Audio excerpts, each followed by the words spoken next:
One nation, one election. It's making buzz in the entire country.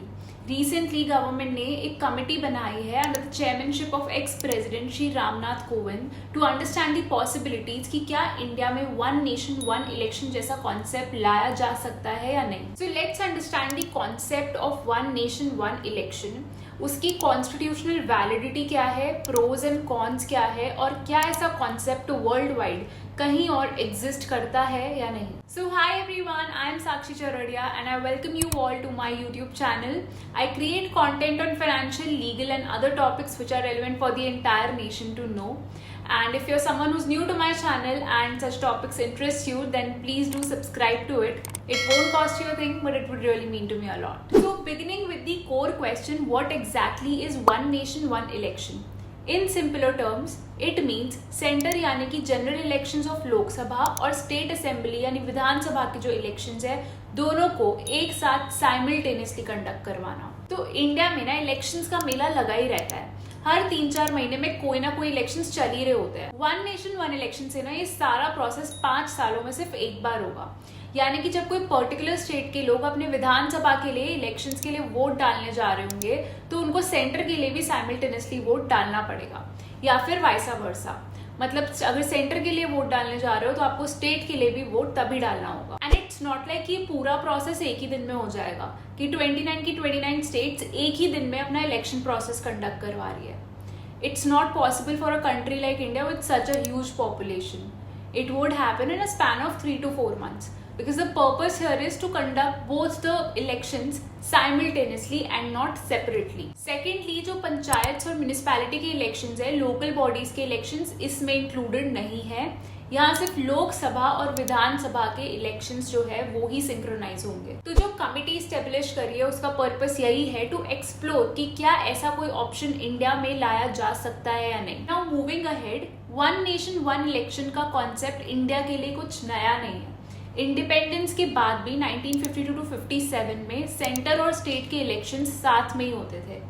But ये synchronisation टूटा 1959 में जब centre ने आर्टिकल 356 यूज करके केरला की स्टेट गवर्नमेंट को हटा के प्रेसिडेंशियल रूल लगा दिया. मतलब उसकी गवर्नमेंट का टेन्योर खत्म होने से पहले ही उसे हटा दिया. और इसी तरह आगे भी कई बार स्टेट असेंबलीज का डिसोल्यूशन होता गया जिससे कि सेंटर और स्टेट का जो इलेक्शन साथ में होता था पहले वो सिंक्रोनाइजेशन टूट गई. तो इज इट कॉन्स्टिट्यूशनल? लाइक क्या गवर्नमेंट ऐसा कर सकती है? बिल्कुल कर सकती है.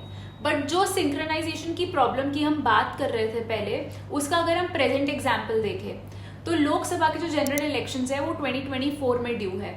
और स्टेट असेंबलीज की इलेक्शंस की बात करें तो दिल्ली और बिहार में इलेक्शंस 2025 में ड्यू है. राजस्थान और एमपी के इलेक्शंस अभी 2023 में होने हैं. तो अगर वन नेशन वन इलेक्शन जैसा कॉन्सेप्ट आता है इंडिया में तो क्या राजस्थान और एमपी के इलेक्शंस को हम पुश करके 2024 में करवाएं और दिल्ली और बिहार के जो इलेक्शंस 2025 में है वो डिसॉल्व करके हम 2024 में ही इलेक्शंस कंडक्ट करवाएं? ये एक बड़ा चैलेंज है गवर्नमेंट के सामने. तो अगर वन नेशन वन इलेक्शन आता है तो कुछ कॉन्स्टिट्यूशनल अमेंडमेंट्स लानी पड़ेगी in some articles relating to the tenure of central government and state government. Now moving on, let's see the advantages and pros of one nation one election. सबसे बड़ा advantage of one nation one election is reduction of cost. India में election conduct करवाने में कितना expenditure लगता है सबको पता है. ये सारा टैक्स पेयर का पैसा होता है जो कहीं और यूटिलाइज हो सकता था.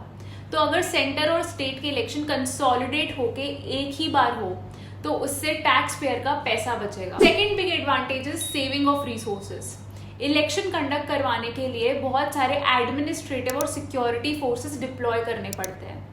अगर वन नेशन वन इलेक्शन आ जाता है तो इन सिक्योरिटी फोर्सेस पे कम बर्डन पड़ेगा बिकॉज इनको बार बार इलेक्शन ड्यूटीज के लिए नहीं आना पड़ेगा. थर्डली, गवर्नमेंट गवर्नेंस और पॉलिसी इंप्लीमेंटेशन पे ज्यादा फोकस कर सकती है rather than बार बार इलेक्शन मोड पे जाना. ऑल्सो इससे वोटर टर्नओवर रेशियो भी बढ़ेगी.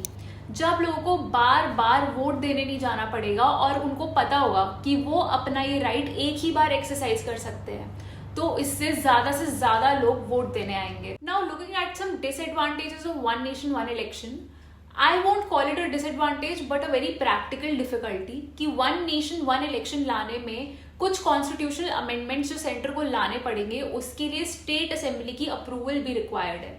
So this is going to be a very bigger task for the center. And secondly, a very big challenge is, what if one of the government fails? What if the central government fails? तो क्या आप सारे state government को अपने tenure से पहले ही वापस election conduct करवाने को बोलोगे, या फिर vice versa? What if the state government fails? तो क्या सेंट्रल गवर्नमेंट को भी वापस इलेक्शंस कंडक्ट करवाने होंगे अपने, to ensure the synchronization? Now looking at the international scenario, ये कॉन्सेप्ट साउथ अफ्रीका और स्वीडन में भी एग्जिस्ट करता है, but of course compare to them India has a very huge population.